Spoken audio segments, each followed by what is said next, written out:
Good morning, Dog Nation. I am Brandon Adams, and this is DawgNation Daily, the daily podcast for Georgia Bulldogs fans. We're presented today by Breda Pest Management. We have a very fun show, slightly different than maybe normal. I'll explain why here coming up. We'll also tell you about a couple of great guests who are going to be on today's show there as well, in addition to what we normally do. So you've picked a really exciting time to join us on the program here today. Obviously, the NFL Scouting Combine taking place this week, and you start to get a sense that perhaps Georgia will be a little bit of part of the conversation this week, much like it was a year ago. I'll tell you about all the details on that and so much more. For now, though, we're going to get ready to get it started. It is DawgNation Daily, the daily podcast for Georgia Bulldogs fans, presented by Breda Pest Management, and it begins right now. Today's episode of DawgNation Daily is brought to you by Breda Pest Management, the official pest control of UGA Athletics. Presented by DawgNation.com, this is DawgNation Daily, the daily podcast for Georgia Bulldogs fans. Here's your host, Brandon Adams. Let me do a brief amount of housekeeping right off the top here, and then we'll dive into the show. Today, we're slightly different than sometimes. Our buddy MIke Griffith typically joins us on Wednesdays, is going to join us today, but a little earlier in the program than normal because, as I'm speaking, the kind of first moments of the NFL Scouting Combine are taking place, not the actual workouts themselves, but some of the media availability. Zion Logue, the former Georgia defensive lineman, set to speak today. Mike's going to be a part of that. So we're going to get him on and get him out of the way so he can get settled in and enjoy that here coming up around 10:30 live. Then we'll have that for you on the DawgNation YouTube page and everything else. We also have a couple of very special guests a part of the program today. I'm going to tell you more about that here coming up in just a moment there as well. So we're busy doing a lot of different things today and a lot of fun stuff on our program. But let me begin, though, this way by going back to something I briefly said yesterday, that if you go back to the 2022 season, 2023 NFL Scouting Combine, Georgia was a massive part of that discussion. Nolan Smith got so much hype, got so much talk, and the idea, the Georgia guys themselves were just massively highlighted as a part of the NFL Scouting Combine, much the same way they'd been the previous year too. And what we kind of wondered on yesterday's show is, is this destined to happen again? There's 11 guys at the Combine from Georgia. That's one less than a year ago. There are probably a smaller number of Georgia players currently projected to be in the first round of this year's draft than they've been in the past, although the Kamari Lasters, perhaps the Lad McConkeys have a chance to change that and join what we believe will be Amarius Mims, and obviously Brock Bowers in the first round. So we've been kind of left to wonder, okay, how big of a topic of conversation will Georgia be this week? And we got a really strong indication yesterday. Some of the NFL coaches who show up in Indianapolis, they're there to watch and see what's going on. At least in terms of the conversation they are a part of, Georgia is going to be just as much the talk of this year's Combine as it perhaps was a year ago. No better example of that to kick things off than Nick Sirianni. He is the Philadelphia Eagles coach. Of course, the Eagles have been famous the last couple of years with their GM, Howie Roseman, of drafting seemingly as many Georgia players as they can get, trading for DeAndre Swift there as well. And Sirianni talked yesterday about exactly why it is that the Philadelphia Eagles are so attracted to Georgia guys. This is what Nick Sirianni said. Toughness, right? Toughness. Obviously, the guys that we've drafted and have on our team from Georgia are highly talented, right? We have 2 first-round guys in Jordan and in Jalen, another first-round guy in Nolan. We got a third-round guy in Nakobe, a fourth-round guy in Keeley. So they're tough, they're physical, they know how to win. And on top of that, they're really good football players. And so we look forward to continuing to develop those guys. And so, you look at it from afar and say, hey, these guys know how to work. These guys know how to practice. I think that's and these guys are tough. I think that's anytime you can say that about another coach, like I hopefully you understand that's a high praise that I have for Coach Smart and what he's done at that program. And obviously grateful for that because we have some of those really good players on our team. Yeah, the last part of that doesn't need to be said. Kirby Smart and any other coach, if he could have their players praised for how hard they work, how tough they are, and how knowledgeable they are about what it takes to win, that's like the most dreamy thing you'd ever heard said about your players. And the fact that a guy like Sirianni is saying that about former Georgia players, you better believe that sounds great to the ears. If you're Kirby Smart or if you're a fan of Georgia, you love that. There is no more perfect and probably no more accurate level of praise for the former Georgia players who go on to the front end of the NFL draft than what the Eagles coach says right there. But let's bring the elephant into the room here for a moment. I am sitting right now in the Atlanta area doing this show, kind of in the epicenter of Dog Nation, but also a lot of the people who are near me right now, a lot of people who are also Georgia fans are like, why can't the Atlanta Falcons say that? It's great to have the Philadelphia Eagles saying that, and so many Georgia fans have kind of embraced the Eagles because of that. But there are a lot of other Georgia fans who wonder, how come it's always the Eagles saying all these nice things about Georgia? How come we can't get our home state team, the Atlanta Falcons, to occasionally be saying some of those kinds of nice things as well? Well, guess what? Yesterday, perhaps there's a little bit of a piece of evidence, a little bit of an indication for Georgia fans who have sort of felt like the Atlanta Falcons haven't done enough to embrace UGA over the years. Perhaps brand new coach Raheem Morris indicates that's all about to change, because he also joined Eagles coach Nick Sirianni yesterday in heaping a lot of praise in the direction of Kirby Smart and the Georgia Bulldogs. This is the brand new Falcons coach. Jealousy is my relationship with Kirby Smart. Right? Let's go win some championships like that guy. They've done nothing but formulate a great program. And again, it starts with the people. Some good faces back here, Jordan. Sorry, Jordan. But just watching him win championships, it's been fun to see. It's been fun to see the acquisition of great talent coming out of Georgia. I know where I live now is a big Georgia contingency. So, I got to get my Bulldog hats and be ready to support those guys and what they're doing. I really like that. I really do. And I think it means something. And I know that there are people who think that's sort of dumb or whatever else, that, this notion that the Falcons don't draft Georgia players, they'll cite examples, and when that has happened, and a lot of Georgia fans come back and say, well, it's still not enough, and it's still not, perhaps at the front end of the draft enough, and it's perhaps not as frequent as it should be. And look, I'm not here to tell you the Georgia fans who feel that way are right, but I do believe in some moments there are, kind of a concept of sort of the wisdom of crowds a little bit. And if enough Georgia fans feel slighted by their hometown, home state NFL team that they are a little slow to embrace the Falcons throughout history, to me, there's sort of something to that. And the fact that a guy like Raheem Morris, who, I've known who he was, obviously going back to his time as Bucs head coach and previous stint as the interim coach of the Falcons, to me, Raheem Morris kind of comes from an honest place. And the fact that Raheem's like, yeah, I'm jealous of the success that Kirby Smart's had. I want to have that here with the Falcons, which is a great thing to say. I want to embrace Georgia because so many of our potential fans are also Georgia fans. I got to tell you, throughout the years, Falcons have not said that kind of thing enough. And it's almost like they forget what their roots actually are. The reason they wear red and black is because Rankin Smith, the original owner, big booster and supporter of the University of Georgia. In fact, go back and read in the 1960s how mad Georgia Tech fans were that the Atlanta NFL team was donned in red and black. It's a very controversial thing back then in sort of an early day of media. So the idea that the Falcons are embracing Georgia a little bit more, at least the lead voice, the Falcons, Raheem Morris embracing Georgia a little bit more, sounding a little bit more like teams like the Philadelphia Eagles, I think for a lot of Georgia fans, that ought to be viewed as a very good thing. And it's also a reminder that just like a year ago and the year before that, apparently the Georgia Bulldogs, once again, going to be a big part of the conversation at the NFL Scouting Combine. My name's Brandon Adams, and this is DawgNation Daily, the daily podcast for Georgia Bulldogs fans. We are live on video all over the place at 10 a.m. We start even earlier than that, 9:45, 1st and 15, DawgNation.com, and on the DawgNation app. We are radio, Athens Sports Radio 960 The Ref, podcast, wherever you find them, including the world-famous DawgNation.com. Just lots of ways for you to connect with us and be a part of our program today. And I am so thankful for our friends at Breda Pest Management who make it all possible. The official pest control provider of UGA Athletics. And I was just talking a moment ago about, Georgia fans are also Falcons fans. Matt Breda is a perfect example of that from Breda Pest Management. Just great sports fan who kind of just cheers for all the hometown teams. And, that's what you want to do. You want to do business with sort of a hometown company. That's what Breda Pest Management has been for multiple generations.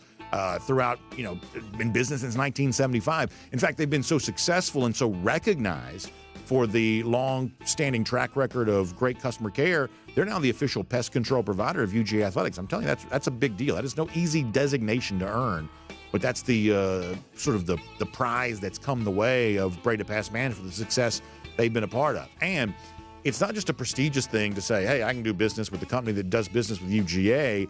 It's also that sense of, because of their resources, because of their track record for great service and track record of taking care of folks, I can also get some leverage out of that too. I can put more money back in my pocket when I make that switch. Their size, their strength, their history. When you make that switch to Breda Pest Management, you're going to put more money back in your pocket just for making that decision. So reach out, make sure you do that today. Once you find them online, it's bredapest.com. B-R-E-D-A, bredapest.com. One more time, B-R-E-D-A, bredapest.com, the official pest control provider of UGA Athletics. So slightly different format for us here today. We've got a couple of great additional guests coming up later on. I'm going to tell you more about that.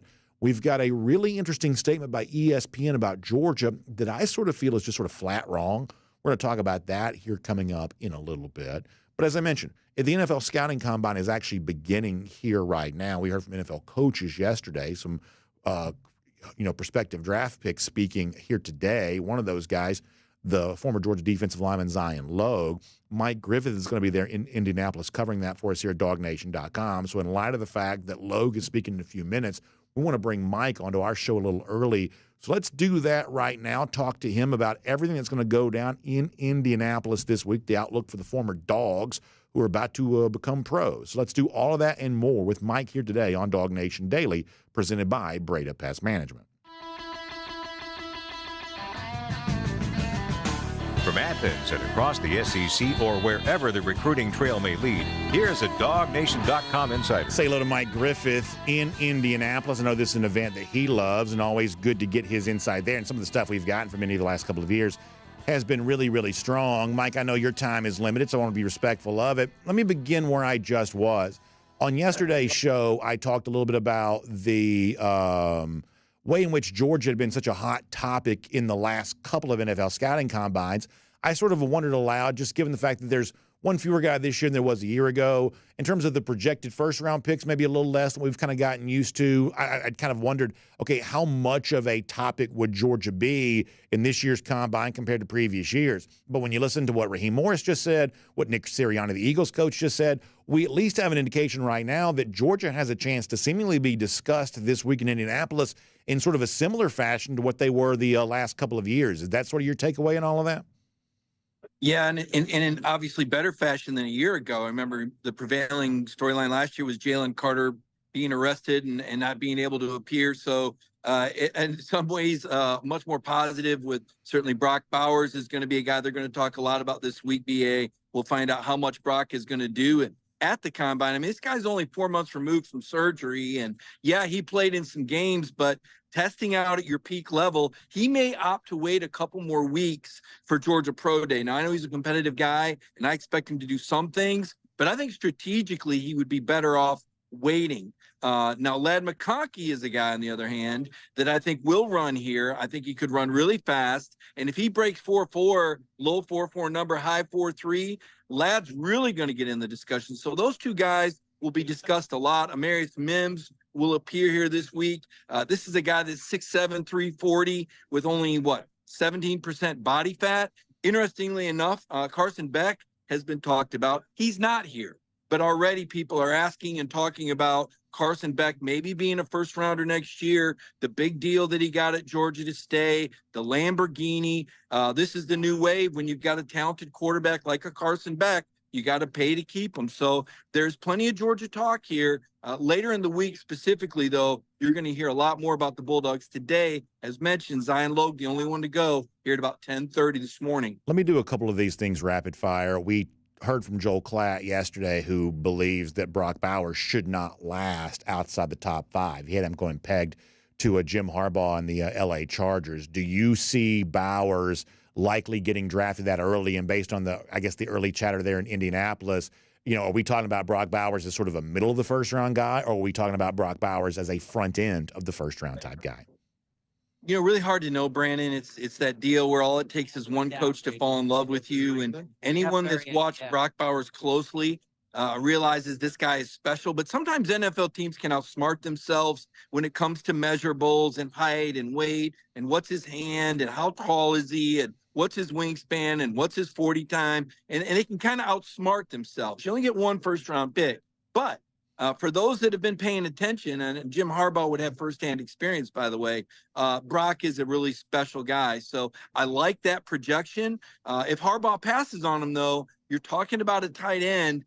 In college, they were able to use him, but how much would Brock be able to dominate at the NFL level? That's where the questions come. How does his body size and his physique translate? I know you probably saw the same picture of Brock next to Rob Gronkowski that I did, and he's not as big. And I don't think that was good for Brock in terms of value. It almost, Brandon, I hate to say it, but it almost seems like at the combine, they're looking for ways to pick at these guys. Totally. You know, when it starts in recruiting, and Jeff Santel writes about all the great things they can do, it's just the opposite in the NFL Combine. They want to talk about what they can't do. Remember, Jake Fromm's hand size was a big deal all of a sudden. We didn't know anything about that at Georgia. But once they get here, they go over every measurable, every injury. I'll tell you this, I've been here this morning asking Florida State guys that opted out how they felt about that. I'm going to ask them about that moment and see what they say and where their accountability levels at. We'll have a story about that on DawgNation. Marius Mims, one of those guys I find fascinating. I think by looks, I mean, he's just awesome. I mean, you know, I'm talking about how he looks. It's just amazing. And frankly, I thought he played at a really high level here this year too, but he's only played a limited number of snaps, has battled some injury. A lot of the mock drafts I'm seeing sort of have him projected kind of back into the first round, which, you know, kind of makes it one of those things that sort of could teeter one way or the other. Any early chatter on Marius Mims right now? Well, for sure. I mean, this is a really deep tackle class. You could see as many as 5 or 6 of these guys go in the first round. Certainly Andrew Thomas has panned out well for the New York Giants. You look at Andrew now, and he's one of the highest rated tackles in the league. Didn't start out that way, but he's really grown, a technician. Then on the other hand, you have the Isaiah Wilson effect. Remember Isaiah? He went late in the first round. He was another guy like Amarius, you know, wins the beauty pageant, but Isaiah didn't love football, and we didn't really see him do much.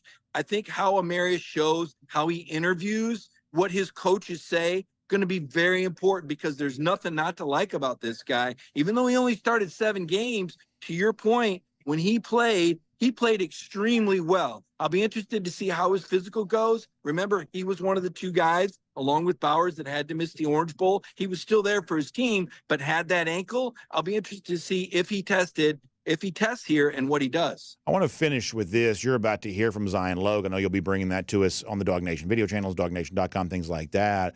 To me, Mike, the fact that you go back to 2022 draft, that's 3 first-round defensive linemen for Georgia. You know, last year you can make a case that Jalen Carter, a defensive lineman from Georgia, he may have been the most talented player in the entire draft.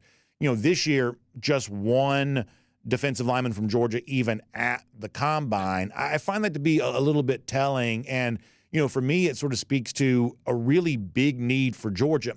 You're not always going to have the Jalen Carters. You're not always going to have the Jordan Davises and the Trayvon Walkers. I totally get that, Devontae Wyatt, too, for that matter. But rebuilding, replenishing yourself at the defensive line, to me, that is the biggest offseason story for Georgia. You got to be something closer in 2024 to what you were in 22 and 21 when it comes to defensive linemen. You know, how about that with Lowe getting ready to speak, the current state of the Georgia defensive line, kind of trying to get back to where it was in those national championship seasons?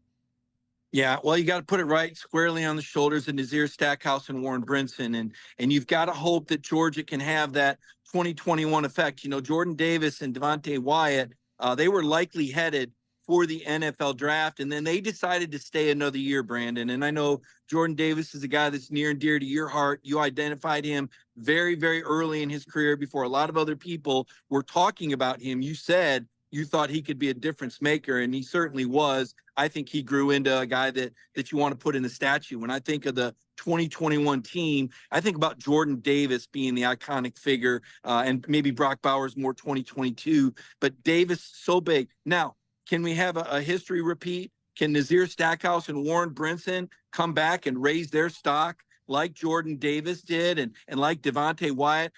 Because that was absolutely pivotal. If those 2 guys don't come back for their senior year, there is no 2021 title. And if there's no 21-20 title, I don't think there's a 22 title. So I think about Davis and Wyatt and their decision to come back as one of the most pivotal things in Georgia football history. Now, can Nazir and Warren, do they have that upside to your point, Georgia was not as dominant. They fell all the way to number 18 in the nation and run defense. And that might sound good to some people until you realize that they were number 1 in the country 3 of the previous 4 years and number 2 the other year. And to your point also, that was the biggest difference in Georgia football last year, was that defensive line was not as dominant. You've got to go, so really quickly, remind us of some of the stuff you've got coming up. I know Kaylee Manziel's going to be on hand there as well, but remind us of some of what y'all have coming from Indianapolis here this week.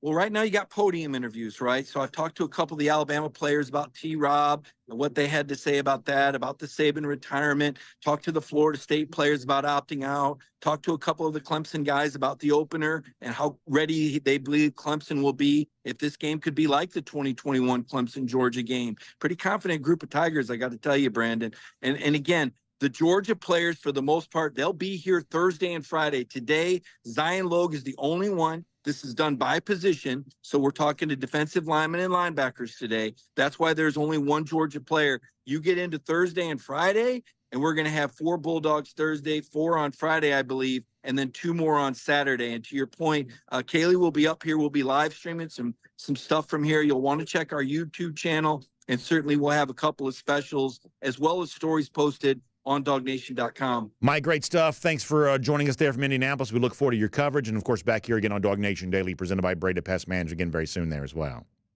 All right. Thanks, BA. Later. Good stuff there from MIke Griffith. Glad to have him make some time for us. Not easy when you're in the industry, we call that being in the field. When you're in the field like that, not easy to kind of maneuver around and join the show. He's obviously there for a job, to do a task, and, talk to Logue a little bit later on. And as he said, I love the idea of talking to Clemson players about what's going to happen when Georgia opens the season against Clemson this year, the Bama players about their time with T-Rob.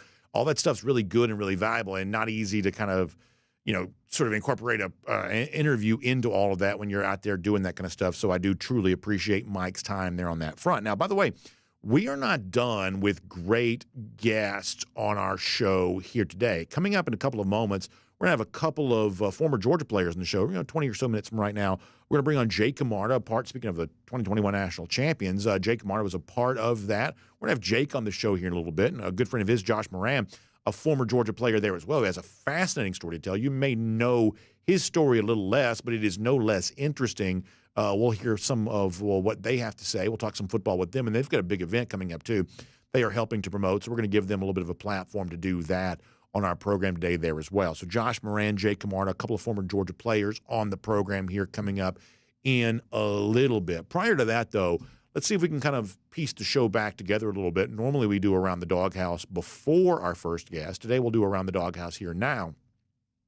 And I want to piggyback off something that Mike and I were just talking about. Mike says, and the parallel is certainly very interesting, that in 2021, when Devontae Wyatt and Jordan Davis made the decision to come back to Georgia, that was the thing that kind of propelled a great level of success. It's a little bit like Nick Chubb, Sony Michel coming back for 2017, and to a certain extent Lorenzo Carter and Davin Bellamy as well.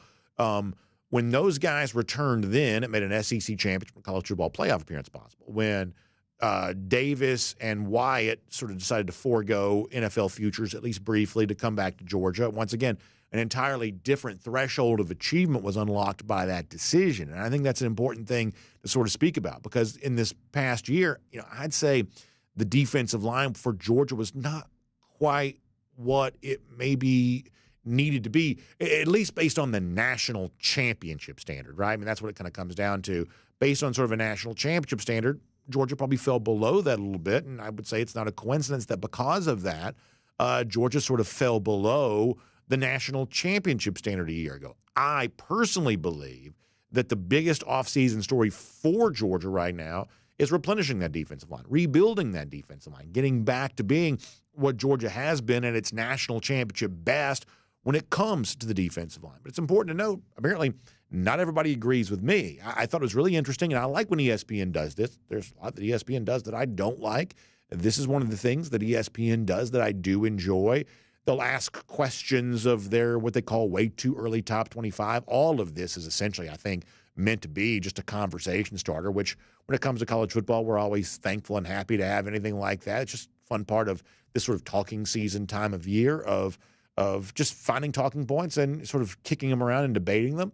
The other day, ESPN was talking about the biggest concern for Georgia going into spring practice. I thought this was a little bit surprising. The thing that ESPN mentioned here for Georgia was not the defensive line, which I believe. They're talking about what they call the departed defensive stars, really sort of focusing in on the defensive secondary. The writer here is Mark Schlabach. Mark obviously knows Georgia really well. He says that Georgia's pass defense was great again last season, ranking 6th in the FBS in yards allowed per attempt.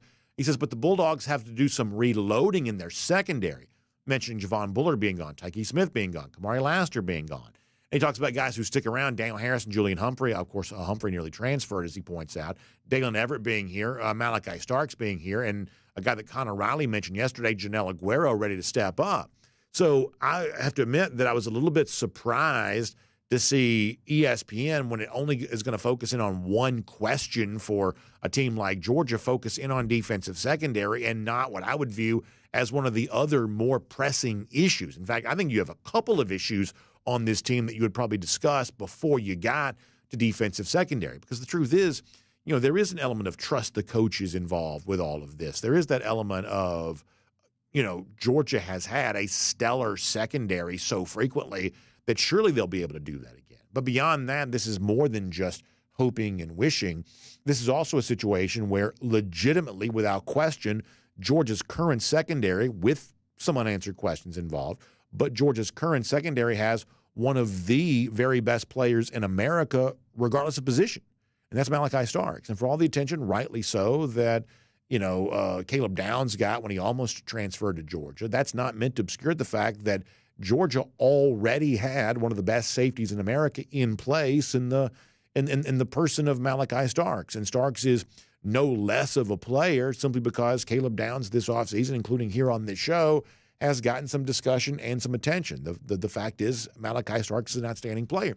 And a secondary that includes MIke Starks, I'm not sure I could raise that as a huge concern, even though Kamari Laster has to be replaced, and even though the cornerback spot opposite of Laster in the eyes of some fans in 2023 at times left something to be desired. But look at the overall talent level that the Georgia secondary currently possesses. Janelle Aguero, as Connor Riley so astutely, I believe, pointed out yesterday, I think he's ready for a bigger moment. You've heard good things about KJ Bolden. Freshman at that level, hard to keep off the field. If that's true for Bolden, it could especially be true for Ellis Robinson. We're going to talk more about Robinson again later on this week. And the fact that Humphrey chose to stay at Georgia, that was a big deal. Almost maybe kind of reminding you of, we talked about Amarius Mims a little earlier, when Mims chose to stay at Georgia, when he could have transferred to Florida State. Ultimately, I guess, got Florida State in some trouble with the NCAA. But the point is when he could have transferred and didn't, that ended up being a big deal. Maybe Julian Humphrey's decision to stay at UGA could be a similar big deal. Daniel Harris, kind of the same type of deal. Harris could have transferred there as well. We thought at one point in time Harris was transferring. Then it was clarified, no, that he's not, just because it's not like the Michael Scott thing of, I declare bankruptcy. You got to do more than just declare your intention on social media. You've got to actually file paperwork. Harris never did. His decision to stay at Georgia, once again, that's good news. This is the type of talent level where I think solutions can be more easily found. And as long as you got, Kirby Smart and, Will Muschamp still hanging around the program, and the kinds of hires like Dante Williams and Travaris Robinson that Georgia's made, the idea that Georgia's secondary could be a really huge, significant concern, you're going to have a hard time getting me to fully buy into that. But that's not because I don't believe that Georgia is without concerns. As we said before, we think the biggest overall concern is, what do you do with the defensive line? And, Mike talked a moment ago when he was on the air with us about, you got to get Warren Brinson and Nazir Stackhouse to be for you what Wyatt and Davis turned out to be in 2021. And in a roundabout way, I almost think some of that could be a little bit unfair. I don't think you have to sort of peg and say, Stackhouse, you got to be the guy. Could be him. But Stackhouse, you got to be the guy. You got to become the first-round level player. Or Warren Brinson, you got to be the first-round level player. I don't think it's necessarily fair to sort of point out those two names and say it's got to be you. I would say their decision to return as veterans certainly gives them sort of an outsized impact potentially on this Georgia defensive line. But in terms of the sort of elite front-end style performance that you need, maybe it's Stackhouse, maybe it's Brinson, maybe it's somebody else. The point is, it's got to be somebody. It doesn't have to be, Jalen Carter, most talented player in the draft, or, 3 first-round picks, including a number 1 overall guy, the way that was at Trayvon Walker. The air doesn't have to be quite so rarefied, but it does have to be a little more robust in terms of the overall performance than it was this past season. And Kirby Smart, to his credit, if you want to go back in time here for a moment, Kirby Smart, to his credit, did sort of foreshadow this.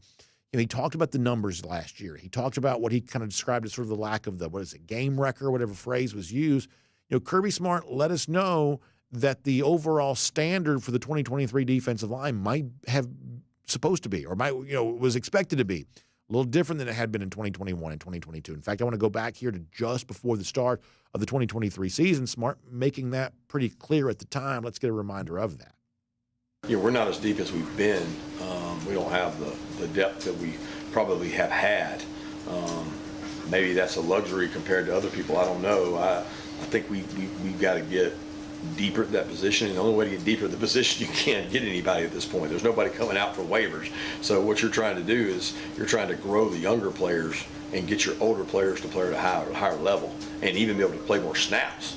So without the same depth we had last year, we're going to have to be in better shape, and we got to get the freshmen ready to play. So that was Kirby Smart. You can say what you want, but that's honest. And that was sort of an assessment of kind of where things looked to begin the season, and throughout the season, that's kind of what it was. But in 2024, it needs to be better. I'm going to say a statement that's oversimplified and probably too hyperbolic, but there's still, I think, directionally some truth to this, that as the Georgia defensive line goes in 2024, so go the Georgia fortunes. Carson Beck could be a Heisman quarterback, but if the defensive line is good, not great, Georgia might not be a national champion. Georgia could have a big-time playmaker emerge to replicate some of what Brock Bowers has provided for the program the last couple of years. But if Georgia's only okay with its defensive front, once again, you're probably talking about someone else winning the national championship. For all the attention other spots are going to get and the sort of natural attention that the defensive line, I should say that the offensive side of the ball always seems to get. People just seem to like talking about offense more so than defense. Georgia's a program, the nucleus of it has been what happens up front. The epicenter for the action has been a defensive line that became impenetrable during the run against the run. And in 2021 also became dynamic to the point of producing 49 sacks and a slew of tackles for loss. That's what Georgia at its best has been. Georgia fans want to see Georgia back truly at its best in 2024. And we would say the defensive line is a major, major part of all of that. Truly something to watch as spring practice looms around the corner and the 2024 season comes up shortly after that. Let's take a look around the rest of the league. This is SEC Through. So a lot of times on video, live viewers will sort of join us during the middle of the show, and they're like, what's going on here? We transition from around the doghouse to our SEC Through. If you're just joining us, our buddy MIke Griffith joined us much earlier in the show today. He's in Indianapolis for the NFL Scouting Combine. Gave us great stuff on kind of the early thought there as we're really sort of just getting going there in Indianapolis. Mike's going to have really good stuff. DawgNation.com, the DawgNation YouTube page, all throughout the week. Kaylee Manziel, part of our coverage there live from Indianapolis there as well. But if you want to hear another voice other than mine on today's show, you are in luck. We have a couple of really good guests going to join us around 10 minutes or so from right now. Jake Camarda, the punter, the kicker from one of the kickers from Georgia's 2021 national championship team, a guy who had a terrific career at UGA. He's going to be here. And Josh Moran, another former Georgia player, a good friend of Jake's, a guy who was a walk-on and a part of the program here and really had kind of a very fascinating run through college football. We're going to hear kind of some of his story here in a little bit. And Jake and Josh up in Athens that we want to give them a platform to promote. So we'll do that here, coming up with them here in a little bit. We like to try to, former Georgia players, current Georgia players, when they got stuff going on, we try to help them out if we can. We've been blessed with a great platform, and so we try to use that for good as much as possible. And when Georgia guys got stuff going on, we try to help them out with that. And so that is the case here coming up with Jake and Josh in a few minutes. Prior to that, though, how about we go cruising around the SEC, courtesy of Royal Caribbean? We heard from one of our DawgNation.com commenters a little earlier, just got back from Allure of the Seas. And family, 15-year-old, 16-year-old kids, the whole family going together there. That's what we love about these Royal Caribbean cruise vacations. It is something for the whole family. In fact, You see the wave runners in the back there of Allure of the Seas. If you look down there below, so if you're watching a video, of course, the area kind of below the Allure of the Seas, kind of name right there, that's the Boardwalk neighborhood area. So cool. It's like almost like a Coney Island type thing. There's a carousel you can ride on the ship, and you can walk around and you see all the stuff there. It's like walking around like one of these sort of, kind of quaint boardwalk type situations. You got the Central Park neighborhood on the ship. Now, if you're watching video there as well, you see somebody kind of doing the stand-up surfing there on the flow rider. I am not as good at that. I kind of can get down and do a little boogie boarding. I've done that before. I've never quite made it all the way to standing up, but it's great to be able to see that. And it's just a great reminder of what Allure of the Seas is, and a great reminder of what our DawgNation cruise is going to be like coming up in April. Limited chance, I would say, to still be a part of this. I think you might still be able to get on board. You can call Jessica and ask her, 770-718-9147. That's 770-718-9147. You can also email her, jslater@dreamvacations.com. Not only can she tell you about the DawgNation cruise, but she can also tell you about the other brand new Oasis-class ship set to debut at Port Canaveral here this year. That is a Utopia of the Seas coming up in July, and also the debut of Hideaway Beach at a part of Perfect Day Coco Cay. Your chance to get on board Icon of the Seas. Those sailings have been taking place all year long here thus far. So many good, new, fun things happening in the Royal Caribbean. You have a great chance to be a part of all of that. So as we're cruising around the SEC here right now, courtesy of Royal Caribbean, I want to look at the rest of what ESPN wrote the other day about its sort of biggest questions for its way too early top 25 teams.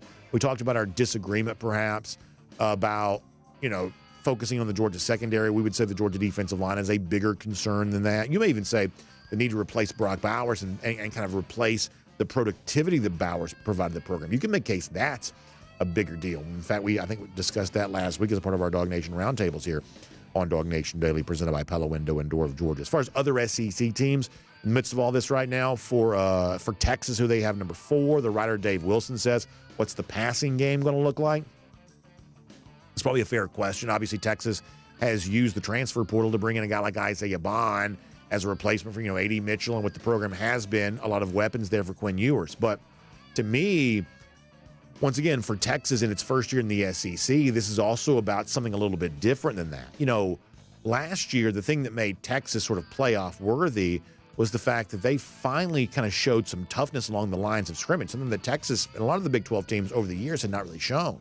And now you're coming into the SEC, recruiting your front seven defensively, probably recruiting your offensive line, better than you have in the past.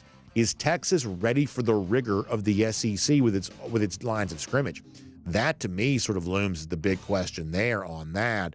What is Texas going to be able to do along the line of scrimmage in a league that it's all about line of scrimmage in a way that the Big 12 never really was? The number 6 team in the ESPN way too early top 25 is Ole Miss. The question being asked the Rebels is, will all of the team's transfer additions be able to transition easily? I think that is interesting when you have a team that the nucleus of which are guys who've been other places, that if things go south, perhaps not feeling a very strong emotional tie to their teammates or an emotional tie to the actual, location where they're playing, maybe either mentally or physically, they just sort of drift a little bit, which I think for Georgia is relevant because of when Georgia plays Ole Miss. Right now, on paper, Ole Miss is a preseason number 6 style team. That seems like an appropriate discussion to have. But as we've said before, Ole Miss is still going to have depth threatened throughout the season. That, quality transfers brought in to be starters, almost certainly some of those will be injured because that's just the way that football works. What does the Ole Miss depth look like after those injuries? And in addition to that, what is the team chemistry like when, if there is a loss or two that wasn't expected, can they hold it together? In other words, is the version of Ole Miss that Georgia sees in November similar to the one we would say on paper right now? I think that is still to be determined. Missouri comes in number 7. The ESPN crew there saying, what will the Tigers be able to have another strong defensive season? Obviously, a year ago, that was certainly the case. And then I'll mention one more here for a moment. How about Alabama down at number 9? Simply put, can Kalen DeBoer deal with the pressure of his new job? Perhaps no bigger question than that. Obviously, right now, the things around Alabama feel a good bit different. Media makes a big deal. Assistant coaches talking to media, practice sessions open. There's no doubt that Kalen DeBoer is going to be his own man there. He's not going to be a carbon copy of Nick Saban. but how you treat the media and kind of how you behave on the periphery of the program, much less important than what you actually do on the field. And as we discussed yesterday, Paul Feinbaum even mentioning this, there is obviously a sizable amount of pressure around Kalen DeBoer in his first season on the job there. Shifting gears here for a moment, speaking of Ole Miss, did you see where Jackson Dart, the Ole Miss quarterback, has signed a pretty fascinating NIL deal? It's going to be with one of these private jet companies. He's going to get usage of a private jet here. Now, a lot of people who use, as they call them, the PJs, the private jets, a lot of these people lease these anyway.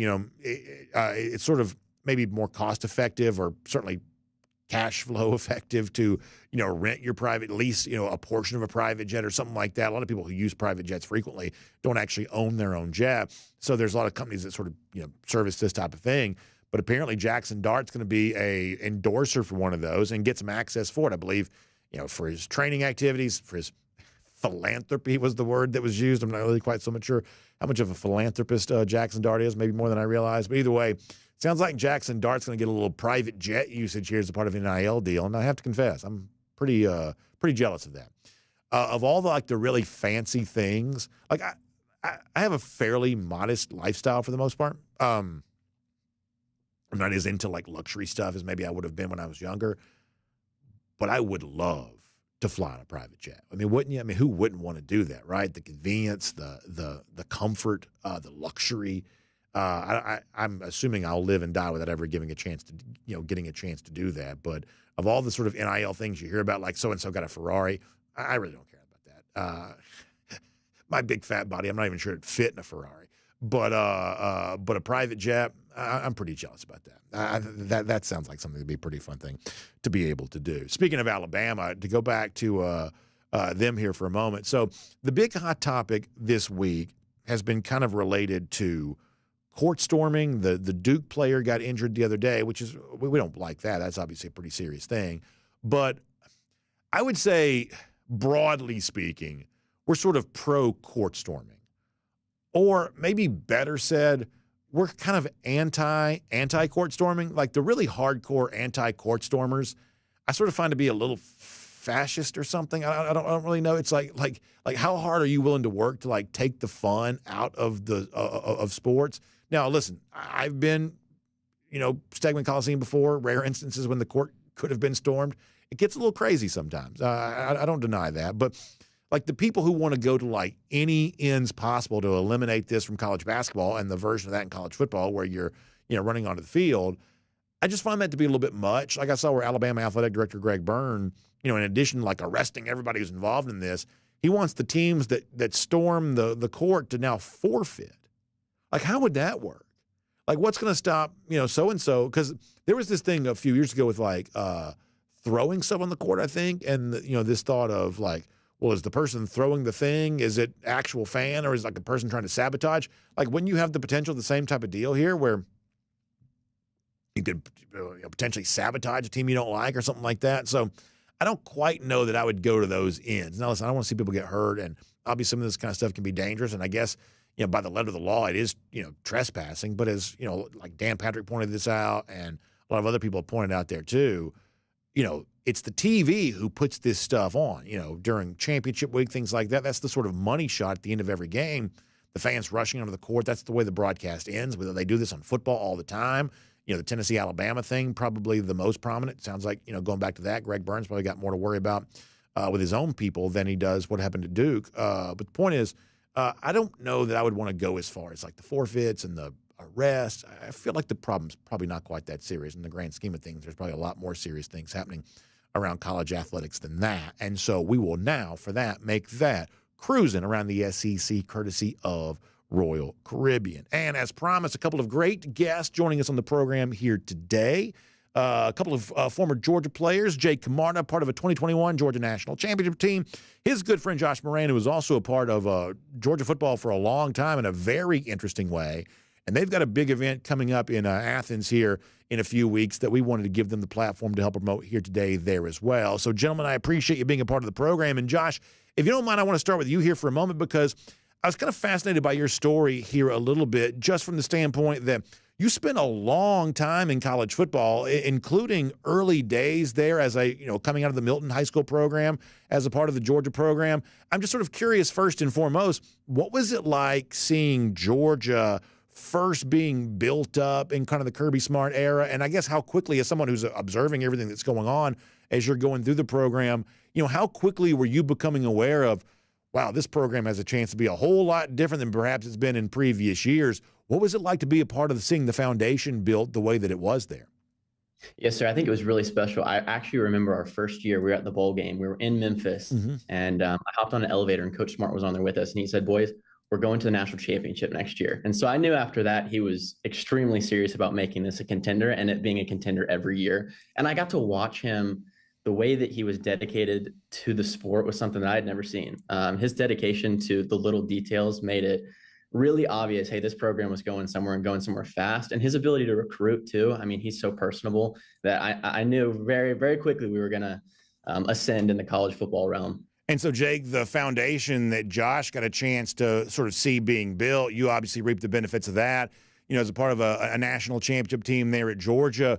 What are your memories of that? You obviously were a great contributor on that team and have, kind of used that to be a springboard in the NFL here, there as well.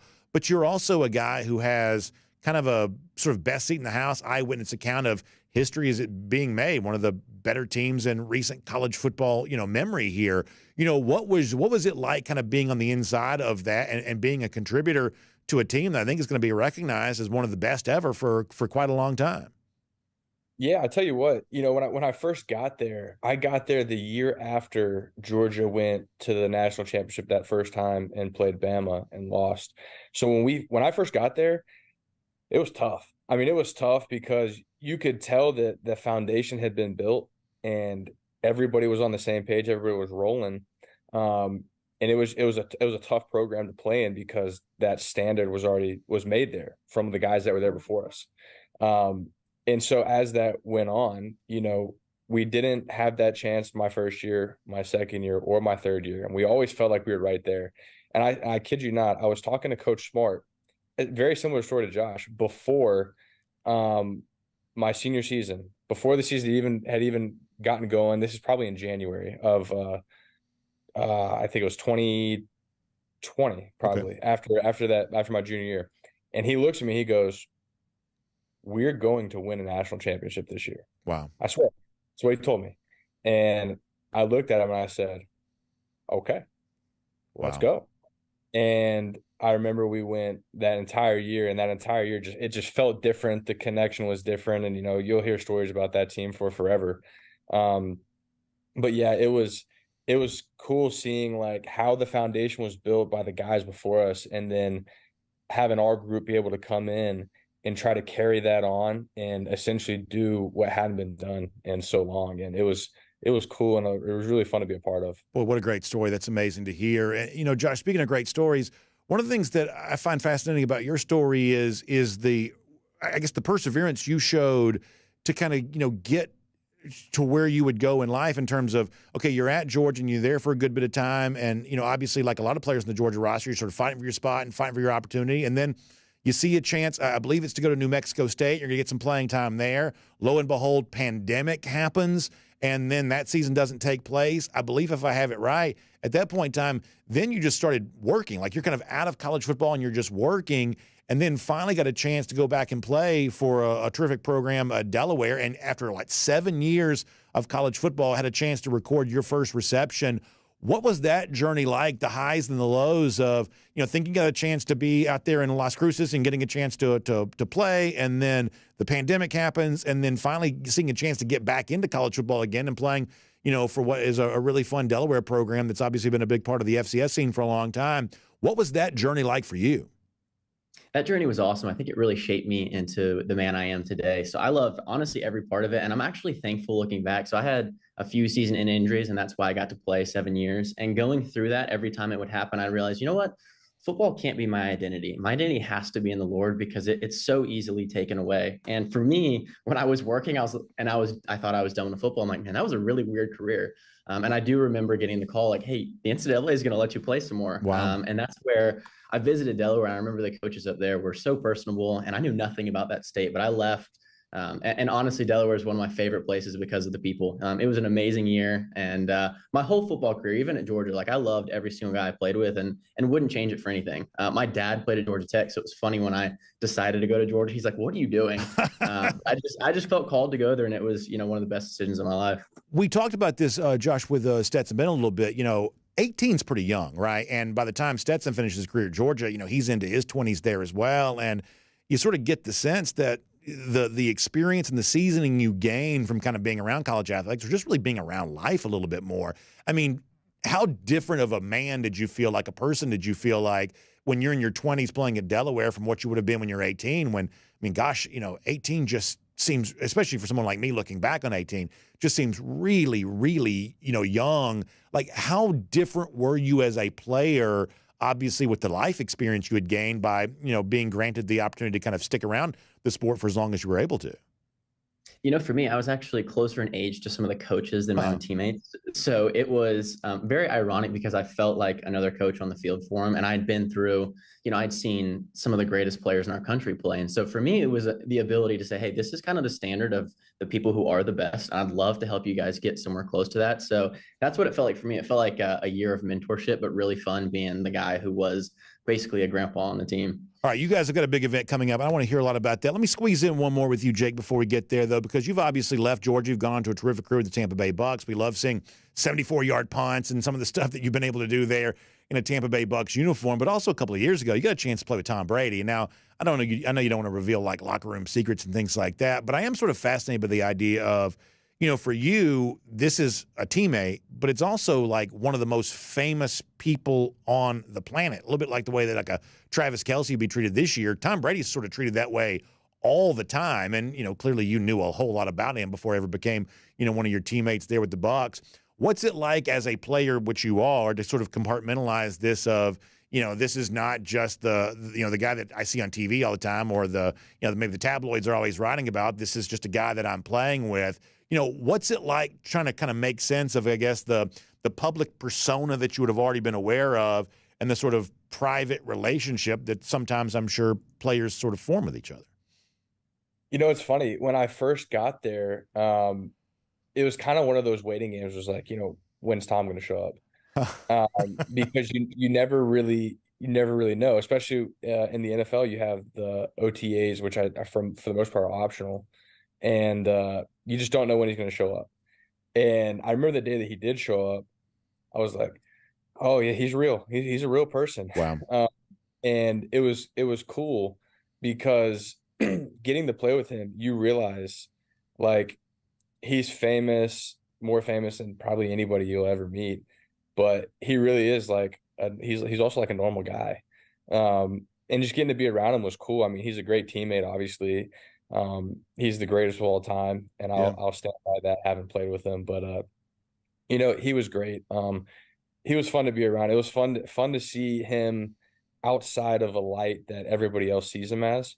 A lot of people hate him because he won so many times, but it's also so cool to be around somebody who won so many times and see how they live their daily life and the things that work for them and everything. And it was great. I really did enjoy my time being with him. Boy, that's awesome to hear. Such a fascinating football life that both of you've led. And obviously, Jake, we continue to root for you there with the Tampa Bay Bucks, and we love the stuff that you're doing there. And also, I think a lot of people will be interested in something you guys have coming up in really just a few weeks. It's going to take place at Stegman Coliseum. Jake, I know you and I talked about this a little bit off the air yesterday, so I'll let you kind of kick this off here. You guys are a part of something coming up in April that a lot of folks around the UGA community in particular, but also just kind of the Athens area maybe there too, or maybe people all across the state that might want to come into Athens for it. An event taking place. I want to give you the platform here to sort of tell a little bit more about that and kind of, who this might be for. Yeah, so we've got this. It's an incredible event. It's going to be called Unite Georgia. And for some people hearing that word unite, they might have kind of heard that before or maybe had an inkling about it. So it's an event essentially that started at the University of Auburn. Okay. A woman named Tanya Pruitt kind of really came up with this idea to bring together students and people all around the community together for a night of worship and hearing a message and just being able to unite together for one reason, which is to worship Jesus. And that's something that me and Josh were talking about one day, and Josh was like, Jake, we've got to get this event down to Georgia. And I was like, absolutely. I think you're right. We got to do it. We got to make it happen. This city could totally use it. We'd love to see a revival happen in this city, a city that we love so much. And essentially we talked to Tanya about it, and she was like, you guys think it could happen? You guys think we could actually do it there? We were like, we're telling you, we're like, we got to make this happen. It can totally happen. The city would need it. It's going to be fantastic. And so essentially, yeah, it's going to be an event. It's on April the 3rd. Josh, correct me if I'm wrong, 7:30, and it's going to be absolutely incredible. Josh, I'll share a little bit more. Yeah, Josh, jump in here. Go ahead and tell us more about it. So what's been really cool to see is that at every one of these places, it turns into a lot of kids actually coming to know the Lord and then wanting to get baptized. It's something that I don't think has happened a lot, and I haven't seen a lot being in college since 2016. So it seems like God is doing something in our time where he's bringing hope back to people. And I think for me and Jake both, we've gotten to see Jake, for instance, is a very successful guy in the NFL. And you think growing up, like, hey, if I attain that, then I'll have satisfaction in my soul. But what we've seen is like, guys get to the top and then they realize, is there more? And I think the more for us has been Jesus. And so that's what we kind of want to give to this community where, hey, it doesn't matter what you look like, what age you are, who you are. We want you there. We want this place to feel like it can come together in a way that it hasn't before. And so that's why we thought this would be a great event to bring here. And we thought, hey, why not do it at the place that we love in Athens? So the website people can go to is uniteusmovement.com. That's on the screen there in front of you, uniteusmovement.com. Going to be taking place. Give us the date one more time, April the 3rd at 7:30 at Stegman. So people can check that out online, uniteusmovement.com, to find out a lot more about that. Josh and Jake, it's been so much fun talking football with you here today. We appreciate you guys continue to be involved in the UGA community here in the Athens area. I know people have loved the chance to catch up with them. They love to see you guys using your fame and your platform to impact the community here. So we appreciate your time, and we'll invite folks to check that out for more, uniteusmovement.com. Thank you so much for being here on DawgNation Daily here today. Absolutely. Thank you, guys. Thank you for having us. Good stuff there. Josh Moran, Jake Camarda. Jake, of course, a part of the national championship team for Georgia there in 2021. Josh Moran, a guy who tells a fascinating story. I mean, how about both those guys, Josh and Jake, both saying that at different times, Kirby Smart, now this is not the kind of thing that Kirby Smart says publicly, but privately, Kirby Smart says, we're going to win a national championship. Saying that at the very beginning of his time there at Georgia, and then right there with Jake prior to, that championship season actually taking place, we're going to win a national championship there at UGA, and you love to see that. And he also loved the fact that, so many Georgia players, understand the fame they've been given and the way they can, find a way to kind of impact their community and do some good. Obviously, the Athens community right now needs as much of that as we can provide them. And so guys like that wanting to still be a part of this community, you always love to see that. So great to have Jake Camarda and Josh Moran there as a part of the program. Let me also squeeze in one more piece of news here. This is somewhat late breaking. We probably haven't talked as much about this as we possibly should. But Pete Thamel putting this out on Twitter. We're in Indianapolis this week for the NFL Scouting Combine. At least most everybody is. We're sitting here in the studio. But what Pete puts out on Twitter is that NCAA officials are meeting in Indy this week to discuss the calendar change for signing day. So there's been some chatter as of late about moving this off of the end of December and now kind of moving it up. But there's also the possibility, I guess, other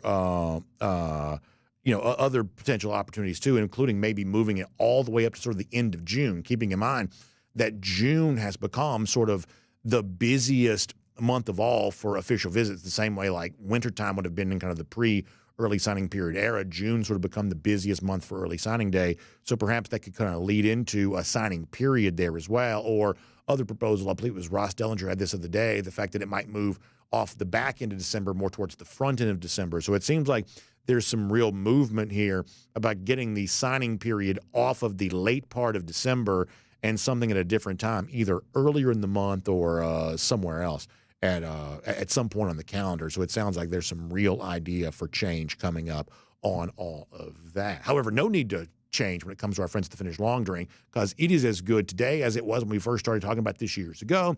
and we'll remind you to make sure you check some out. You can go to thelongdrink.com and put in your zip code to find out where you can pick some up today, whether it's the traditional version, it's the blue can, the grapefruit flavor, the gin kick, or you want a long drink cranberry. That's a popular version there as well. Folks in my neighborhood have been liking that for a long time. Long drink strong, 8.5% alcohol by volume. Long drink zero, no carbs, no sugar.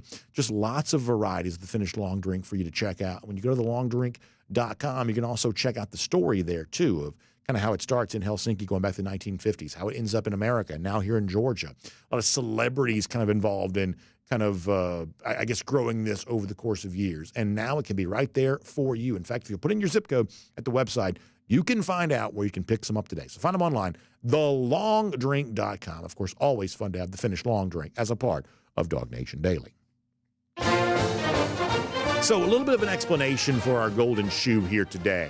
Some of y'all are good to help me out when I make just basic errors. I make a lot of them. I think for some of our vacation shows that we had last week, we had the Gator Hater Updater wrong a few of those days. It's just simple arithmetic, but I am not always good even at simple tasks. So we make pretty significant mistakes every now and then. We also apparently made one when it comes to numbering our episodes. And this is kind of a funny story. I'll show you this on the screen. So a guy named Andy Schuler, and if Andy's watching right now, I do truly appreciate this, or if you know Andy, you can tell him I said this. Andy Schuler emailed, but the only email he could apparently find was that of Mike Griffith. So he emailed Mike to say to Mike, hello, I don't do social media, and this is the only email I could stumble across. Could you tell BA the DawgNation Daily count on his podcast was missing all the 2140s? I essentially skipped 2140 and went straight to 2150. I made a big error there. He says, I wouldn't want him celebrating his 3,000th show 10 episodes early, LOL. Thank you. Well, Andy, I truly do say thank you for that, because these are the kinds of errors I would probably just make on a more regular basis if I didn't have folks to help keep me from making those mistakes. So, Andy, thanks for emailing Mike about that. Mike, thanks for forwarding the email on to me. And we will give you a golden shoe for going to the trouble of letting us know that our episode count was wrong on the platform there. But we're happy to have that correct. And as soon as he told me that, I went in there and changed the episode. So sure enough, I try to be responsive to those type of things. And we are now numbered and ordered exactly as we're supposed to be. So, Andy, I appreciate that. Lousy, stinking Gators, the only number that matters for them, and this one is accurate, 1,208 days. That's how long it's been since they have beaten Georgia. That is our Gator Hater Updater. We'll see all of you back here tomorrow on DawgNation Daily, presented by Breda Pest Management. And on video, time now for the R.S. Andrews Cooldown. R.S. Andrews, the one you turn to for your air conditioning, heating, plumbing, and electric needs. They show up on time. They do the work that's promised, the price that's promised. You can check them out today for all of that and sort of see how all of that is going. Let me go to YouTube first today, and we'll see how folks are doing over there, and then we'll get your comments across all platforms here. And as I said before, a lot of coverage from Indianapolis, the NFL Scouting Combine here this week, and a lot of fun stuff. Hoghead wonders if Andy Schuler is related to Heath Schuler, the former Tennessee quarterback, and also U.S. Congressman. You know, Heath Schuler, I guess one of the rare Tennessee grads going to get gainful employment, was a U.S. Congressman for a while there. Let's see what else.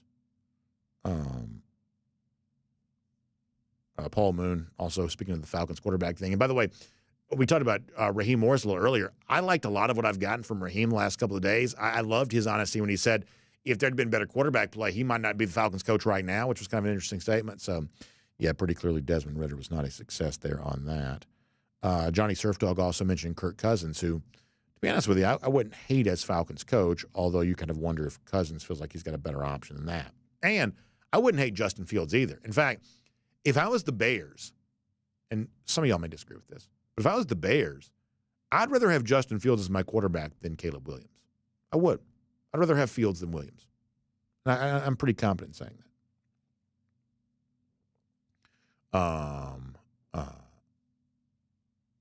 Maybe Joel Borst is in here saying the same thing, that he'd rather, if I'm understanding that correctly, that he'd rather have Fields. Yeah, I believe at this stage of his career, I would like Fields over Caleb Williams, I believe.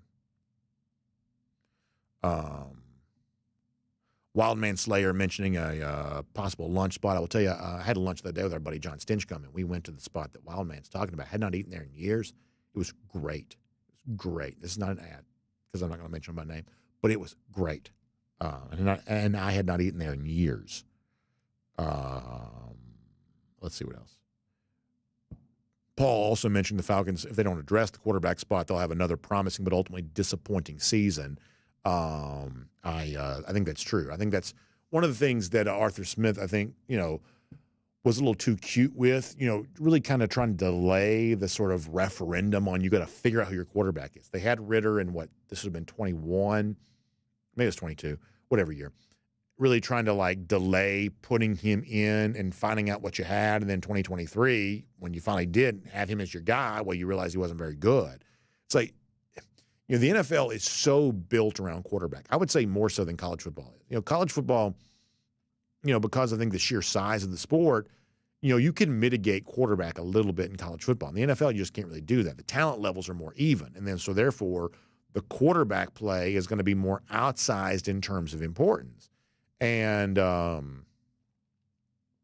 Falcons just have, I think, kidded themselves in thinking that they had any reason to delay really determining, what the future for them at quarterback is going to be. Jonathan Aaron says, what do I think about Sam Howell? I'm not a Howell fan. In fact, this is probably a homer take, but that's fine. I mean, if I was the Commanders, I'd rather have Jake Fromm as my quarterback than Sam Howell, I think. But that may be a homer take. I don't know. Let's see what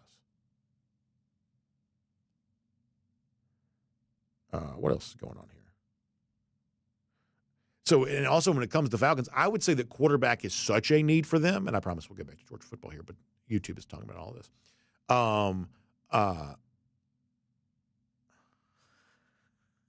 Chase Shap's making fun of my old microphone stand. So I like the old microphone stand because it gave me a chance to sort of sit up straight. And I kind of like having something I can sort of, whatever. But this one's kind of better because it's a little lower. Kind of see my fat face on the screen a little bit better. And also, I have a bad habit of wanting to just get right down here on the microphone, which is I probably don't need to do because I'm always so loud. But the point is, nice to have Jay making fun of me as per usual. And the previous point was, I think the Falcons' need at quarterback is so great, I'd go veteran and draft pick.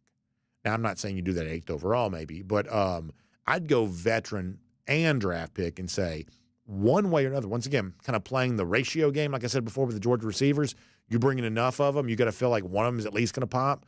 I'd bring in multiple quarterbacks and just hope you could find somebody who can play. Let me go to DawgNation.com because I'm going to get criticized for talking too much NFL, but that is literally all they're talking about on the YouTube side. Come to DawgNation.com. They're doing the same thing. Randy Hall says, I heard the Bears could trade their number 1 pick and then trade again and get 8 picks over the next 2 years. If you can get 8 picks, you got to do it. I mean, that's the Jimmy Johnson, Herschel Walker Hall, right? If you can get 8 picks, you got to do it. So yeah, I think you'd have to do that if you could get that. But I mean, teams are more hesitant to give those big hauls now than they would have been in the past, though, right? Johnny Prescott with some kind words. I appreciate that. Oh, that's right. Randy's a big aviator type guy. So yeah, Randy's big in the aviation world.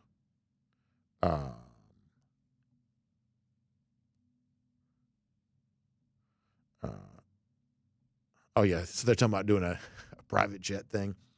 That would be kind of – so in the very, very old days, I don't know how old this was, but it was a long time ago. In the very, very old days, the precursor to SEC media days, they used to call them the Sky Riders, and they would – now, this wasn't a private jet. This wasn't like Ric Flair, Learjet. But in a plane, they would – instead of – this is the least efficient thing I've ever heard in my life.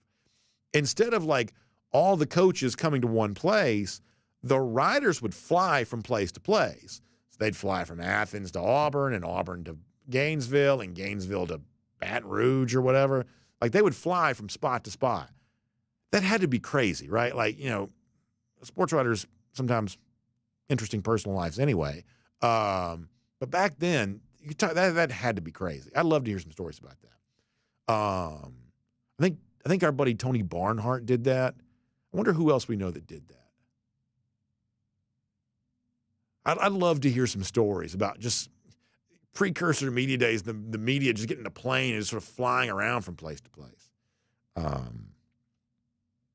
yeah, I don't mind telling you.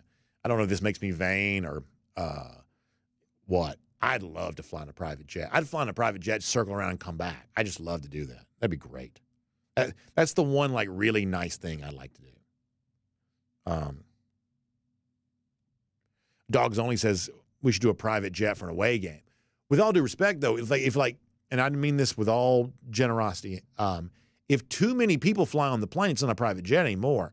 And I'm not trying to be an elitist. I'm not. But my purpose for flying the private jet is because I want the elite experience. With all due respect, if I got 200 of y'all on board, it's not a private jet anymore. Okay, now we're just chartering a plane. We can charter a plane, which I'm not necessarily against doing. In fact, we may have to build a hotel in Austin just to find a place to stay for the Texas game coming up. So I'm not against us all traveling together and chartering a plane, something like that. If we can, charter a cruise ship, we can charter a plane. I'm not necessarily against it, but the purpose of the private jet is to be able to kick back like this. I mean, remember, I'm a man of some size. So when I'm sitting on like the coach seat, which is all I'm ever sitting in, I'm like this, and you're sort of worried about that person in front of you doing like that, and I'm not crammed in like that. Like I want the experience of just being able to I want like Air Force One. I want to be able to kick back and relax. That's what I'm looking forward to being able to do. Randy Hall says, which jet company? Now, you should know by now I'm not giving that away for free. I actually don't know, but I'm not giving that away for free. DT said that Paul Feinbaum was in the Skyriders. Yeah, that sounds about right. I'd like to hear more about that. Doesn't that just sort of sound wild? Like the least efficient way to do anything. Now, of course, back then it's pre-internet, so I guess you had to do what you had to do. But that just seems crazy to me. Let's see what else. Brer Double Dog says, excited McGee's getting the Panther gig based on his following among players. Is there a likely portal flow of Bulldogs to Atlanta who can't get on the field in timely fashion? Could be the case, but if you look, Georgia players don't go to the Group of Five. I mean, that's one of the things about Georgia is, Georgia loses transfers, but my gosh, those transfers are all going to Power Five. So that gives you an idea about the overall talent level that exists at UGA, I would say. Let me go to Facebook. See what they've got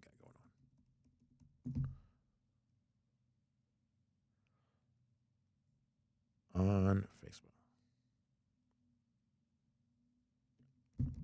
Facebook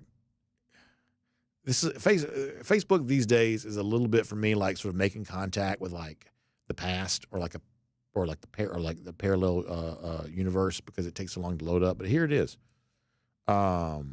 Daniel Aldrich says, Mr. College Football, Tony Barnhart's got some great stories. Yeah, we've had Tony on the show a good bit. Maybe we should bring him on and just sort of find out about stuff like that. Alan Verbanchik says, I already charter a cruise ship every 2 weeks. If only that were the case. I would take as many cruises as I could get. Alan Verbanchik also used to be big in aviation too. So there you go.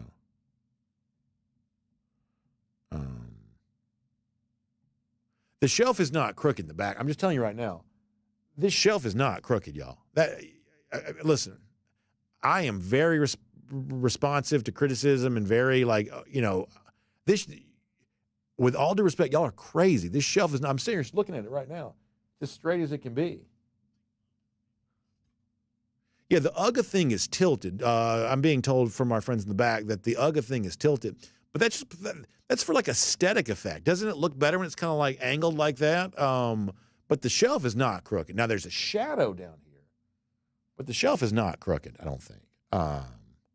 You're going to make me get out of level here in a minute to sort of figure this. And I also didn't put these shelves up, but I try to be very, very responsive to all forms of feedback. Like I said before, when somebody told me the podcast numbers were misnumbered, I raced straight to the platform to correct that error. But I'm just telling you right now, that shelf is not crooked. Y'all are crazy. See, Daniel Aldridge says it looks great. Eric Ray. So I actually have not really seen the jet that Georgia uses. I know. Is it a 740? Yeah. See, there you go. That's not crooked. Look how good that looks, by the way. The 80 Coke bottle. I got criticized yesterday for not having any back-to-back national championship stuff. I got back-to-back stuff right over my shoulder. The beautiful painting. I'm ashamed to say this. I don't remember where I got that, but it's gorgeous. Beautiful. The mini helmet, I know where I got that. I stole that out of my son's room, and he still hasn't figured this out yet. But I did steal that from his room. That looks great. Looks great. But I haven't seen the plane that Georgia uses. They use a 747, right? I've never been on a 747. In fact, like, who uses it? Like, I mean, I don't fly all that much, I guess, so perhaps that's the case. But, like, when would you be on a 747? Like, you know, I've flown across the continental landmass. I've never flown internationally. Like, who uses 747s these days? That's the one that has, like, the little compartment, like, above in the front. I've never done that. But I think Georgia uses a 747. Is that right? Rick Martin would love to see Dale McGee take some players from Georgia Tech. Yeah, no, that may be a little bit more likely. You may have some of that. Let's see what else is going on here. Let's do kind of another trip around the comment section here. Steel Dog says that UGA uses an A767-300. Some of y'all know so much more about just life than I do. That's amazing. So A380 kind of took over the niche that the 747 dominated, but neither are used all that much anymore. Is that? Yeah, I guess that's right. Like, because in fact, like I said, I don't fly that much, but when I do, I just don't see the 747s. But when you're a kid, all the movies always involved the 747 because they had a little spiral staircase. And they used to always, and I guess some international flights kind of have this little spiral staircase where there's like an upstairs part of the airplane. And then you also see the thing in movies where there's like a lounge where, like, 1970s, I guess, or something like that. It's like people are up there just sort of casually relaxed, having a drink. You know, maybe that's a little bit more of like international type stuff anyway. It seems like a lot of those international flights, Lufthansa and is it Emirates? Some of those like international carriers seem like they have like very luxurious planes. But I've never seen anything like that. But in the movies, it's always like people have just like 1,000 square feet of space. I always sort of feel like I'm folded into a luggage compartment. Johnny Surf Dog also talking about the Concorde. So I remember the Concorde. I obviously never flew on it, but I remember that was a thing. And you could fly, was it like New York to London in like 3 hours or something like that? It was like way faster, right? But they stopped doing it because, and I don't mean to make a lot of this, did one crash? I was pretty young, but I remember the Concorde being a thing, and then they just decided not to have the Concorde anymore. But it went super fast, right? Did one crash? Is that why they stopped doing that? And if it did, I'm not making light of that. I'm just asking the question. Wildman Slayer says, I'd rather be on a cruise than be on a private jet. See, like me, if you told me for the rest of my life cruises or private jets, I'll take cruises. But one time when I like to fly a private jet, maybe I'll fly a private jet to a cruise. Steel Dog says the Concorde was a flying fuel leak. Is that what it was? They're leaking too much fuel? But planes are leaking fuel all the time, right? I mean, and Paul Moon says there were crashes. Well, there you go. I figured it must have been something like that. But yeah, but like for the rest of my life, I want my cruises. But one time I'd like to fly a private jet. It'd be great. It'd be awesome. The problem is you'd be sad when it was over. You know, it's like, because, you know, if you're not flying somewhere very long, you know, the flight's only about an hour. And so, you know, it's like you pull your car right up next to the jet, you hop on, you know, the plane, and they're just, you know, engines are firing up as you're getting on, and then you just take right off, no waiting. Gosh, that'd be addictive, man. That'd be very easy to get used to right there. Because, I mean, in my life, if a drive is less than 8 hours, I'd rather drive than fly.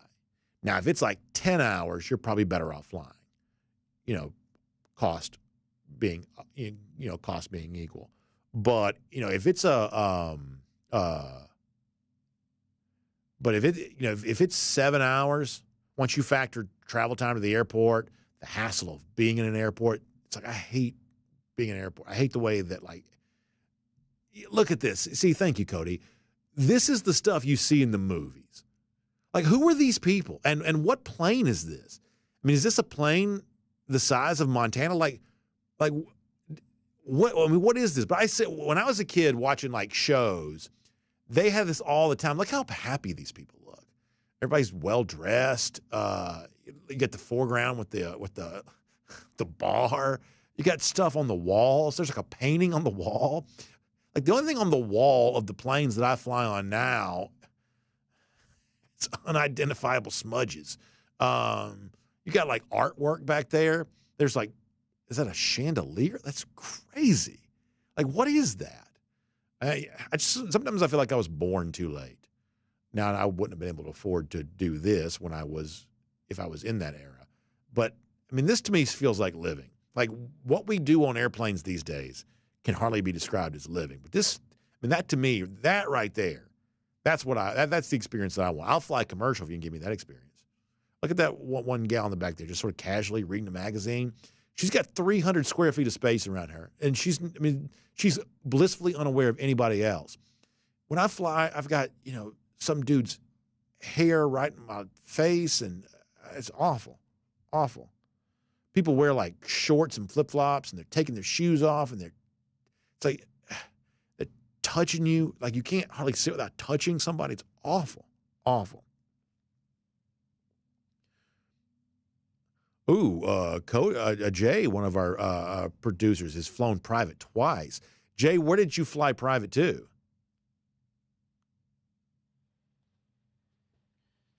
So it was actually one of the perks of being with the UGA radio network.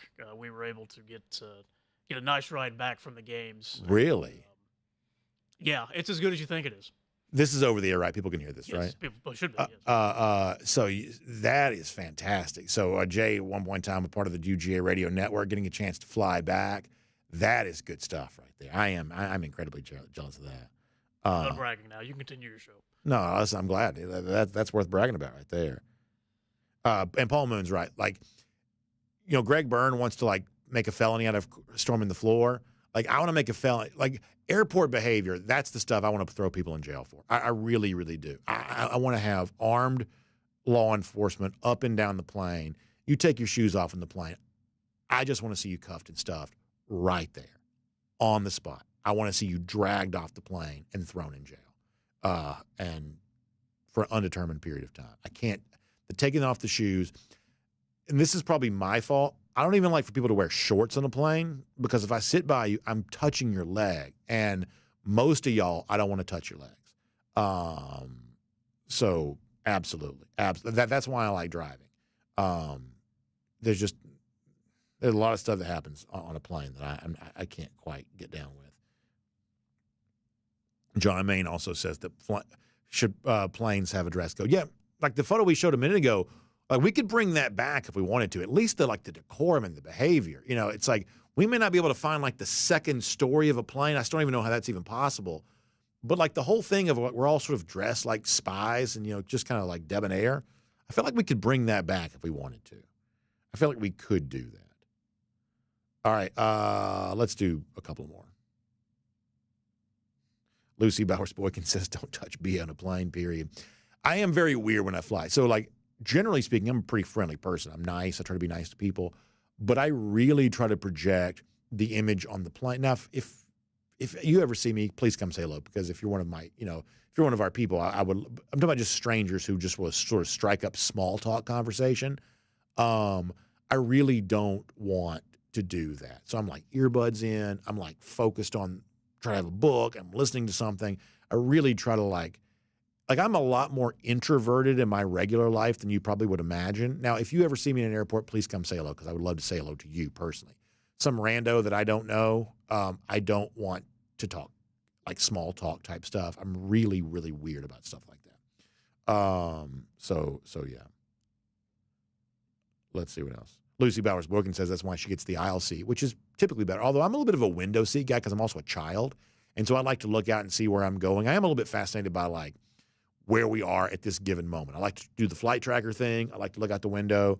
I'm kind of fascinated by that sort of thing. All right. Baracus Mills gives us a go, Dogs. Baracus, we're glad you're here.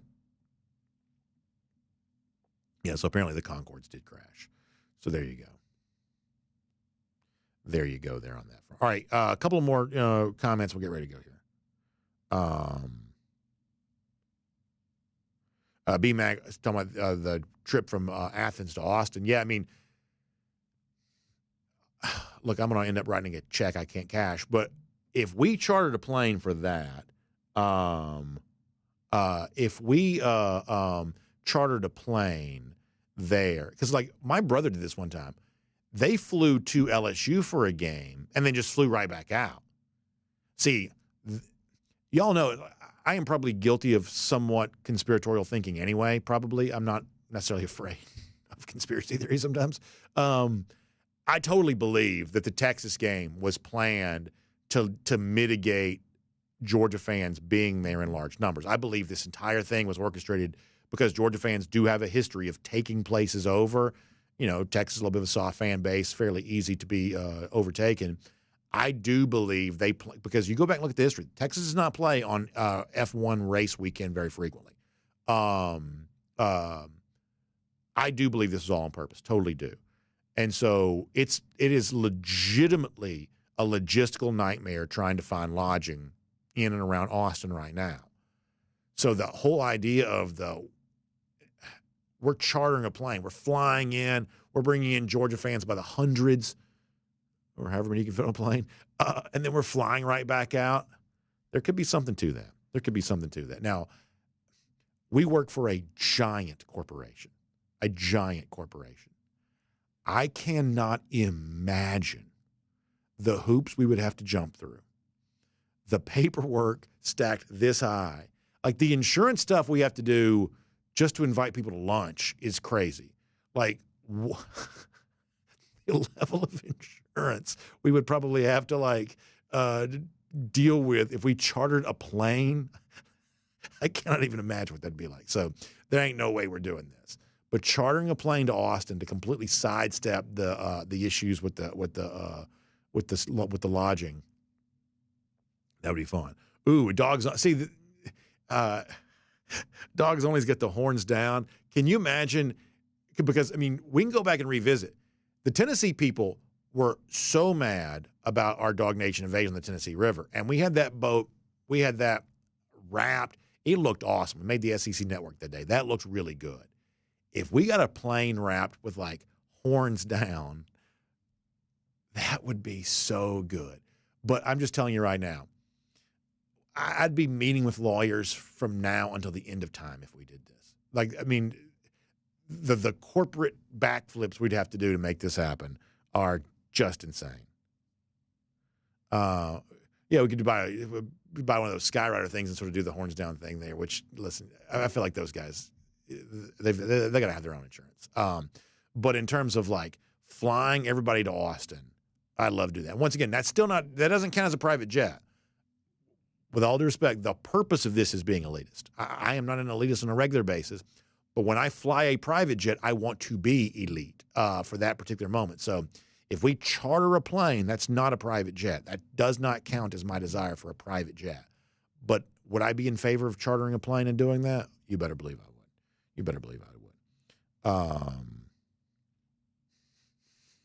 Third Will says, the most interesting man in the world. I don't fly much. When I do, I do not fly 747. Yeah, there you go. Let's see what else.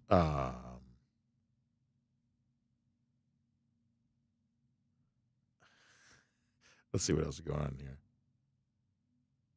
B-Max says you can tell that plane is not a plane, it's a prop. Is that true? I mean, I'm sure it probably was. But all those, like when I was a kid, like, this is really the one that I really feel like I see a lot. Like the shag carpet, like the spiral staircase. I feel like I saw this a lot. Like, this plane is decorated. I mean, I feel like I saw this a lot. Now, I'm sure some of this was fake in a lot of these movies, but it had to be based on something that was real, right? I mean, look how wide that looks. Now, it's probably a little bit of a camera trick to make it seem wider than it was, but look how wide that is. Like, how do you get that much space? Now, a lot of these international flights also have like the little, what do we call them, pods that you can like turn and sleep in. So I think some of the international flights are kind of getting back to that. I think I need to be more international. I think there's probably more of this kind of stuff going on for the international flights. But look, that guy's wearing a sport coat. Now, it's like mustard yellow, but still, that's a sport coat. Look how well-dressed the ladies are. I mean, guys are all wearing ties. Guys reading a newspaper. I mean, like, gosh, guy's got a briefcase. When's the last time you saw a briefcase? Man, I love that. I feel like this was my era right here. I love the, like, what is that, like? Is that leopard print on the island there in the middle? That's what I need. That's the world I want to live in right there. All right.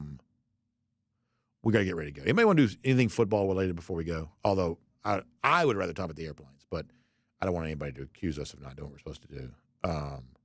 Paul Moon says he's not sure the plane could take off with that much of a shag rug. Yeah. Let's see what else. Oh, Johnny Surf Dog says Alabama going to charter a plane when half their roster enters the spring portal. That's very funny, Johnny. I like that. Spencer Clark says luxury is addictive. I feel like for travel-related things, it probably would be. I do think that's true. It's like you better be careful. Not like I say, I want one private jet experience, but you know, at that point in time, any kind of like travel might be ruined for me. But I already hate regular air travel as it is, so it's not like I'm gonna hate it that much more.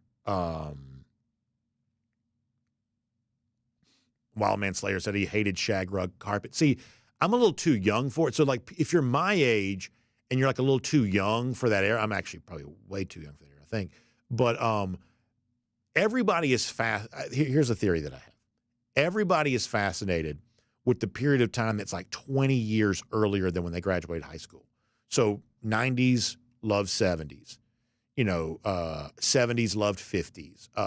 2020s probably loved 2000, right? It's like, I think that every high school kid is sort of, or like moving into college, is sort of fascinated by whatever was like 20 years prior to that. So 90s kids like me, a lot of 70s infatuation. There is a lot of that. A lot of 70s infatuation. A lot of 70s music, definitely a lot of 70s movies. Big time infatuation with the 1970s. There was a lot of that. And I would say that people a decade younger than me didn't have the same type of deal. Their thing was the 80s. And so it goes. That's my theory. Put me to the test on that. I believe I'm right. Spencer Clark says the wood panel wall. See, now I also had grandparents. I mean, a lot of us have. So I mean, I've slept plenty of nights on wood in homes with like wood panel walls and stuff like that. My other grandparents didn't quite have shag carpet, but they had something that was fairly close to that. So when it comes to sort of that like olive green kitchen and stuff like that, like, listen, I have slept more nights in, what would be very, very humorous design now, but that's what I don't care. That's what your grandparents' houses look like. So, some of that kind of stuff I definitely had back before it was sort of mid-century modern and cool.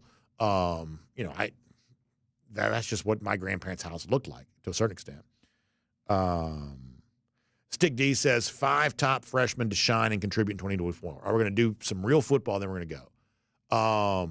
I think Dallas Robinson's the easiest name to mention. And we're going to talk about this because I thought the 24/7 Sports had a really good article about Robinson the other day. And I thought there was a really interesting phrase. And at some point in time, I'm going to try to get to this. That is basically along the lines of, at a place like Georgia, the recruits rated a similar spot to Robinson end up playing. And I think that's probably true. It's like, not every fresh, plays at Georgia, and probably fewer of those play now than they used to. But if you're rated at a certain level, if you're a Malachi Starks, you're on the field. If you're an Ellis Robinson, you're probably on the field. So Robinson's there for me. I'd put Nate Frazier on there. Obviously a changeover at running back, but I don't think that running back's coach, but I don't think that impacts Frazier too much. I think that Jeff's probably right. Originally I'd kind of held out some hope that it might be a little bit different than this, but I think that Jeff kind of had Frazier sort of slotted as the 2017 version of DeAndre Swift. That may be about right. The freshman, the third guy, potential home run guy. Remember, DeAndre Swift's touchdown in the SEC championship was the moment that put that game on ice. So I think that's probably enough to get Frazier on the list. I'd put both the Texas guys on there, Joseph Jonah-Janye, as a rotational player. Justin Williams, he may be too good to kind of keep out of a rotational role, even at a very deep, defensive, linebacker position. And then I'd have to go KJ as my fifth. I would. Now, what role is KJ in? Is he a dime back on this team here this year? I'm sure he'd like to be more than that. But that's about where I'd go on all of that. All right. Jonathan Aaron says, he says, we all know you missed the smoking and non-smoking areas. I definitely had some of that.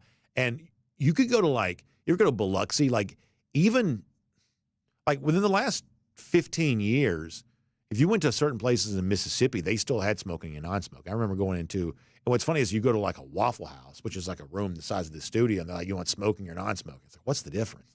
I'm going to sit here, It's the same smoke. What's the difference?